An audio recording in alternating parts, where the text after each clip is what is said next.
I did not become independent is you have to leave the province to show your work in the society and observe other lives in the other province.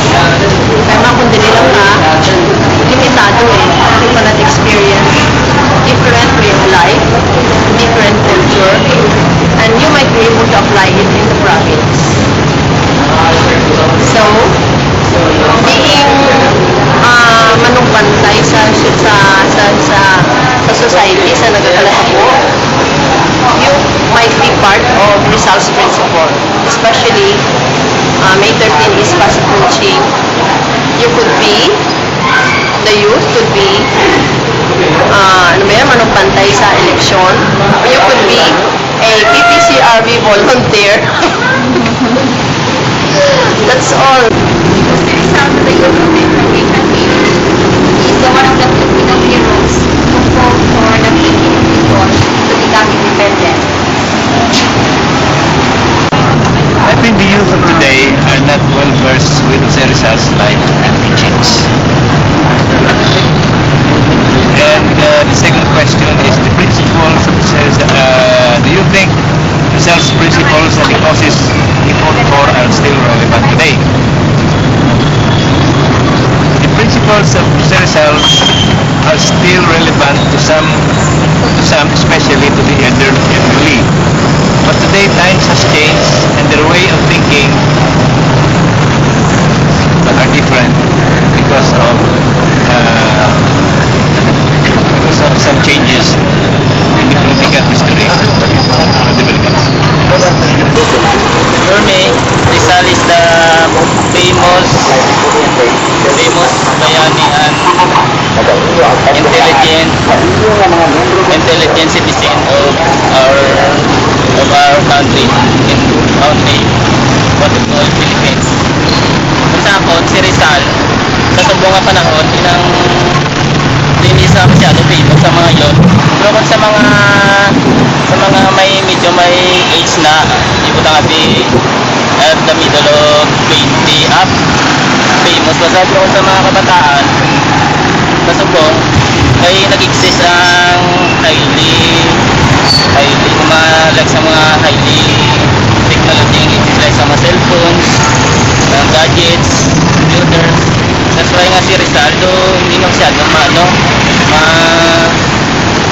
makilala sa mga kabataan kung sang technology nga nag-exist nga ginatawag na para nagpasabot sa mga social life na pang ginawag.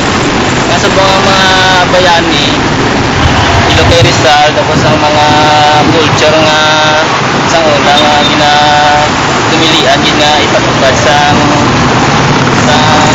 aton nga abot sa atong province. So wala lang masyado gina-practice because of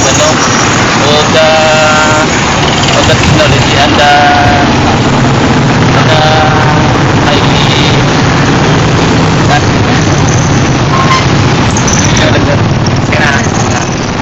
Number 2 stated that, do you think Rizal's principles and the causes it fought are still relevant today?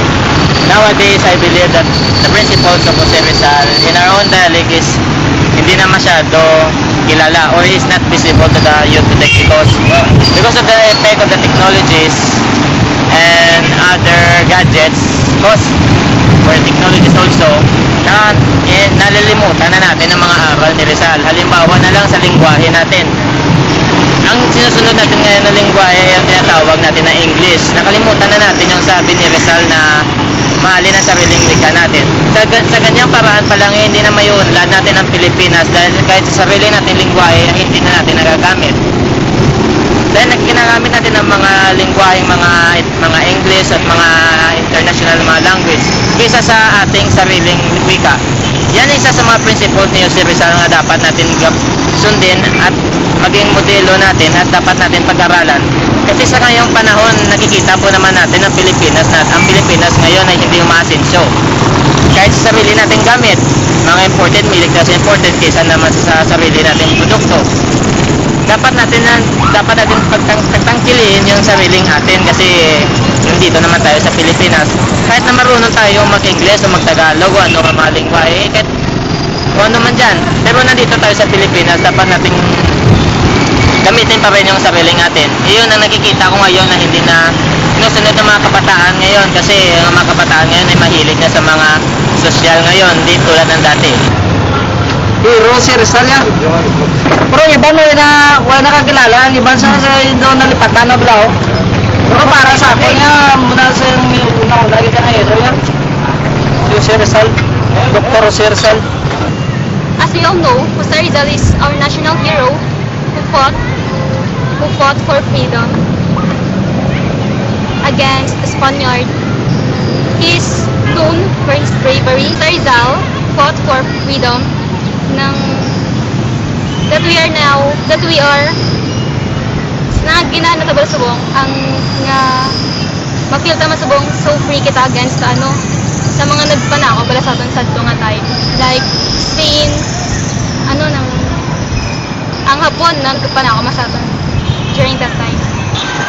In my own simple way of understanding, definitely no, because we are dominated nowadays by so many social maladies, and of course, today's generation is merely different from the past.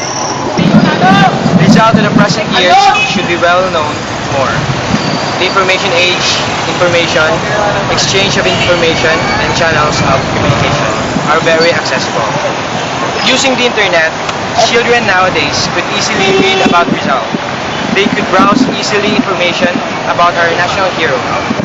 They could share ideas about Rizal through social networking sites. In short, Rizal could easily enter the minds of the young generation through information technology.